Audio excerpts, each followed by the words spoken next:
재밌는 경기가 될 거라 예상을 하지는 않았지만 업셋 그 자체만으로 충격적인 경기라고 할 수 있을 것 같습니다. 저는 개인적으로 치마이프 승리라고 봤는데 판정이 완전히 잘못됐다 정도는 아닌 것 같고 그냥 아쉬운 패배였다 정리를 해도 괜찮겠죠. 그것보다 모두가 속은 것 같은 느낌이 들 수밖에 없습니다. 페이스오프 이후에 에릭 닉식과 치마이프의 영상이 돌면서 그래도 너무 가까운 거 아냐 싶었는데 경기 시작 전에 두 번의 피스범프 또 패배 이후 직접 벨트를 둘러주는 모습을 보면 왜 감동적이지 라는 생각이 들었을 정도였죠. 비즈니스였든 싸우고 친해졌든 성숙한 모습이 보여서 저는 좋았고, 내가 만약 무패의 챔피언이었다면 패배하며 벨트를 잃는 순간 치마이프처럼 깔끔하게 인정을 하며 상대에게 벨트를 둘러줄 수 있을까 하는 생각이 들어서 나름의 배울 점도 있다고 생각합니다. 오히려 사루키안이 더 슬퍼 보였죠. 경기를 보기 전에 이 영상은 자유롭게 당신의 여행을 책임지는 세일리 이심의 도움으로 제작되었습니다. 장기 거주 목적이 아니라 여행이나 일 때문에 해외에 가셔야 한다면 인터넷 연결이 원활한지, 또 카카오톡, 구글 지도, 구글 번역과 같은 앱을 원활하게 사용할 수 있을지가 가장 큰 걱정일 겁니다. 물론 현지에서도 물리적인 심카드를 구입하는 방법이 있죠. 하지만 오래 있지도 않을 건데 믿지 못하는 해외 통신사에 나의 개인정보를 공유하는 것이 안전한지, 가격은 적절한지, 또 서비스가 원활한지 여러 고민이 있을 수밖에 없습니다. 그런 어려움들 없이 해외에서 인터넷 사용을 하시려면 세일리 이심을 사용해보시는 게 어떨까 합니다. 세일리 이심은 스마트폰에서 바로 활성화를 시킬 수 있는 디지털 심카드입니다. 앱을 설치하고 등록만 하면 전세계 200개 이상의 위치의 데이터 플랜을 선택 가능할 뿐 아니라 빠르고 간편하게 연결이 가능하죠.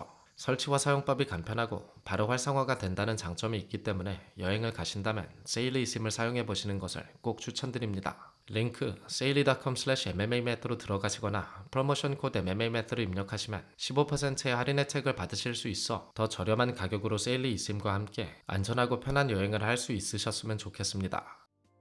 경기 전의 분석에서는 스트릭랜드는 그립을 뜯어내는 손싸움과 케이지에 기대며 일어나는 리커버리가 좋기 때문에 어쨌든 넘어가긴 하겠지만 될 것 같고, 그러 경기 후반에 가서 이렇게 얘기를 하긴 했지만 저도 치마이프의 승리를 예상했고, 설마 치마이프가 셀프가드로 가는 모습을 볼 수 있을 거라는 상상은 하지도 못했습니다. 이래서 MMA가 재밌는 스포츠이다, 절대는 절대 없다, 이런 당연한 얘기들 말고 현실적으로 보았을 때 치마이프의 컨디셔닝에 관해서 얘기를 하지 않을 수 없겠죠. 물론 스트릭랜드의 방어가 좋았습니다. 하지만 웨이컵과 개최에서 보였던 어려움, 2라운드부터 체력에 이슈가 있었던 모습, 또 경기 후에 제이나에게 라이트 헤비급으로 가겠다 얘기를 한 것으로 보아 평소보다는 확실히 상태가 좋지 않았던 것 같습니다. 치마이프의 적은 항상 건강이라는 얘기를 했는데 지난 캠프에 인간 개조를 하는 듯 엄청난 팀으로 꾸려졌다 얘기를 했던 게 미안해질 정도로 아쉬운 모습을 보였네요. 하지만 그건 그거고 경기 영상을 다시 보면서 스트릭랜드의 방어와 전략이 아주 좋았다는 생각이 들었습니다. 또 함께 훈련을 했던 것이 스트릭랜드에게 도움이 많이 된 것 같기도 하죠. 1라운드를 보면서 느낀 점은 만약 치마이프가 백을 타면 굳이 치마이프의 무게를 안고 흔들어서 떨어뜨리기 위해 레글락이나 그립을 풀려고 하는 것이 아니라 등을 대고 눕거나 계속 롤링으로 함께 구르자, 그 포지션에서는 절대로 초크 방어를 잘 하자, 그리고 최대한 케이지에 붙어서 한쪽 다리를 넘기지 못하게 하자 라는 게임 플랜을 가지고 온 것 같습니다. 물론 1라운드에 당연히 치마이프가 좋은 포지션을 잡긴 했죠. 하지만 스트릭랜드가 계속 잘 움직여진 덕분에 평상시와는 다르게 백에서 그립을 감고 압도적인 포지션을 가져간 시간이 그렇게 길지는 않았습니다.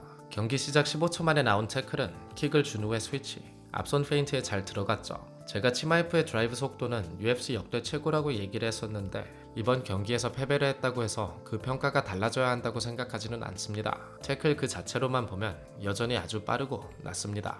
문제는 체력과 컨디셔닝이죠. 프리뷰에서 우스만과 하빕, 그리고 치마이프를 비교하며 치마이프는 포지셔닝 능력, 그리고 상대를 효율적으로 넘어뜨리는 스킬이 이 둘보다는 더 좋다는 얘기를 했습니다. 우스만과 하빕은 더블렉에서 힘을 많이 써서 넘기는 경우가 많았기 때문인데 결과론적인 얘기지만 결국 상대를 구겨버릴 수 있는 완력, 또 좋지 않은 포지션에서도 계속 달라붙어 하나의 게임 플랜만을 가지고 경기를 끝까지 이어갈 수 있는 체력에서 차이가 난 것 같습니다. 넘어간 후에 스트릭랜드의 반응을 보면 케이지 쪽으로 가며 훅을 걸지 못하게 하는 모습, 그러니까 터틀 포지션에서 계속 다리를 돌려주며 성실하게 움직이는 것을 볼 수 있죠. 듀플레시전을 보면서 정리를 했었는데 이런 식으로 백에서 상체를 잡고 끌어주면서 포지션을 무너뜨리는 동작은 많은 힘을 필요로 하고 최대한 이런 장면이 많이 나올수록 스트릭랜드에게 좋다는 얘기를 했습니다. 슬램도 마찬가지로 정리해놓은 영상을 비교해보면 이미 첫 번째 라운드에 치마이프가 힘을 많이 써서 끌어내리는 장면이 듀플레시와의 경기 전체에서 나온 것만큼 나왔던 것 같습니다. 그리고 탑 포지션을 잠시 잡았지만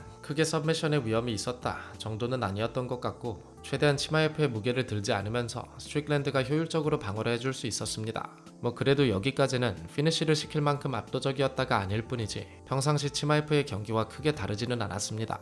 문제는 두 번째 라운드부터인데 전략적으로 라운드를 분배하는 것 이외로 어째서 치마이프의 태클이 막혔는지를 봐야겠죠.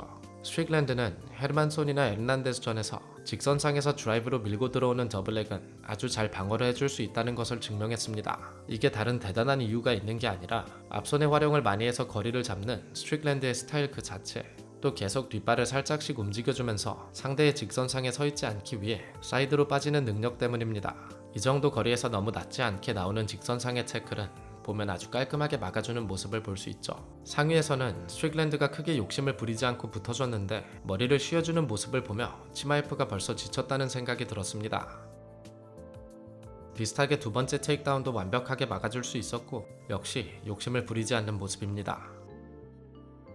이후에 한참 타격전으로 가다가 4라운드에 다시 넘기기는 했습니다. 하지만 역시 체력 이슈 때문인지 완벽하게 컨트롤을 할 수 있었다 정도는 아니었고 5라운드에 태클을 시도할 수 있도록 적절한 타이밍의 레벨 체인지였다 정도로 보면 될 것 같습니다. 그리고 5라운드에 넘기고 나서는 다시 힘을 많이 써서 뽑아내려고 하는 장면이 있었습니다. 이게 생각보다 힘을 많이 써야 하는 동작이기 때문에 깔끔하게 들어주거나 슬램 직전에 다리를 차며 자세를 무너뜨리지 않는다면 마무리가 생각보다 쉽지 않습니다. 이때 나왔던 스트릭랜드의 디펜스가 가장 인상적이었는데 치마이프의 태클 컴필레이션을 만들면서 이크람에 관한 얘기를 잠시 했었죠. 이크람은 오버훅을 하나 걸어주면서 백을 내주지 않고 치마이프를 잘 뿌리칠 수 있었습니다. 그리고 5라운드에서만 비슷한 장면이 두 번 나왔는데 스트릭랜드가 훅을 잡고 끝까지 밀어줬기 때문에 포지션을 내주지 않았고 직후에 나온 아웃사이드 트립도 팔을 잘 짚어주면서 방어할 수 있었습니다.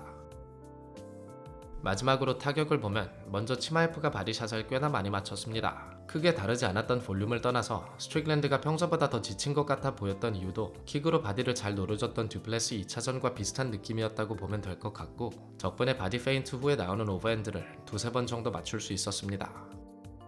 프리뷰에서 분석을 하며 치마이프의 타격에 관해 최근 잽과 킥이 많이 좋아진 것 같다는 얘기를 했죠. 잽 싸움이 생각보다 괜찮았는데 발전을 한 치마이프의 스트라이킹 또 태클 때문에 스트릭랜드의 팁킥을 묶어놓았던 점이 앞손 싸움에서 크게 밀리지 않은 이유가 아닐까 생각합니다. 하지만 전반적으로 타격의 리듬이 너무 정직하고 어찌됐든 치마이프의 타격은 태클을 셋업하기 위함입니다. 또 태클 셋업 때문에 스탠스 스위치가 많은 편이긴 하지만 펀치를 내는 것을 보면 웬만해선 본인이 편한 스탠스에서 던지는 것이 대부분이죠. 타격의 리듬 자체가 정직한 편이기 때문에 스트릭랜드의 페리로 앞면에 파워샷을 많이 맞추지는 못했고 대신 잽 더블로 타이밍을 가져간 후에 낸 오버핸드 아니면 스탠스를 바꿔준 후에 냈던 공격 앞손으로 거리를 잡는 것이 아니라 그대로 빠르게 나오는 뒷손 오버핸드 이런 식으로 다른 리듬을 섞어줬을 때 정타가 더 많이 나왔던 것 같습니다. 그리고 스트릭랜드의 언제나처럼 앞손의 활용이 많은 선수인데 상대가 다가오거나 자신이 다가가서 거리가 나올 경우에는 잽으로 직선상에 서지 않기 위해 왼쪽으로 빠질 때는 체크훅과 비슷하게 앞손을 내주고 치마이프가 거리 안으로 한 발자국 더 들어왔을 경우에만 확신을 가지고 뒷손을 내는 평상시와 크게 다를 것 없는 운영이었습니다. 다만 차이라면 팁킥이 묶였기 때문에 평상시보다는 효율이 조금 더 줄었다. 하지만 앞손을 통해서 자신의 거리를 무너뜨리지 않고 돌아나갈 수 있었다. 또 웬만하면 스트릭랜드와 앞손 싸움으로 경기를 풀어가려고 하는 것은 좋은 선택이 아니다 라고 할 수 있을 것 같습니다. 일단은 인터뷰에서 이마보브의 얘기가 나왔죠. 현재 가장 웃고 있을 선수는 듀플레시일 것 같은데 2차전처럼 앞발킥을 통해 잽 싸움을 최대한 피해주면서 이득을 볼 수 있는 듀플레시와는 여전히 상성이 좋지 않은 것 같습니다. 그리고 이마보브가 이미 패배하긴 했어도 1차전에서 분석을 했던 것처럼 스트릭랜드에게 여전히 쉽지 않은 상대가 될 것 같지만 그래도 업셋의 아이콘인 만큼 이제 슬슬 믿음을 받아도 되지 않을까 합니다. 반대로 치마이프는 완력과 체력에서 밀리는 레슬러가 상위 체급에서 살아남을 수 있을지는 잘 모르겠습니다. 그것보다 생각하면 생각할수록 페이라가 대체 어떻게 미들급에서 뛰었는지 아직도 이해가 되지 않네요. 그럼 분석 마치겠습니다. 시청해주셔서 감사하고 곧 다른 분석으로 찾아뵙겠습니다. 감사합니다.